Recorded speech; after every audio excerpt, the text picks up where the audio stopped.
bocah sigit anakku bocah jronet sing bisa ngentasi pakaryan lan penandanging Praja Wirata Ngger Utara.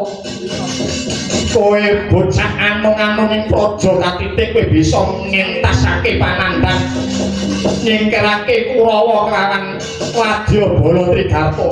Kanjeng Rama kepareng ingkang putra Semawati bilih ingkang saged munduraken wadya saking Ngamar Ngastina menika sanes ingkang putra pun utara. Lho, lha sapa? Nenggih ingkang wayah paduka. Ingkang wayah paduka pun Permati. Lho, Permati mapan ning Wirata kene kasinggihan rawuh ingkang dados kedhiwehatnala menika putu paduka panengah Kanjeng Rama elang.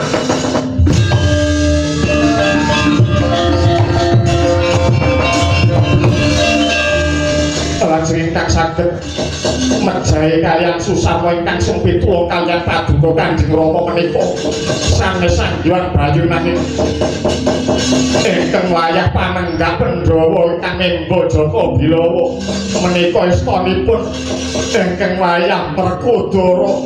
Lho, lah kembar Nakula Sadewa ingkang rinten pantaraning dalu ladi kaliyan para among palilan para kawula ingkang ingah Rajagaya menika ingkang wayah Nakula kelawan Sadewa ingkang Memba dados tiyang sudra nami pinten kalawan tansah. Oh, yen ngono putu-putu Pandhawa do ning kene inggih Kanjeng Rama. Lho, lah banjur Puntadewane ning endi?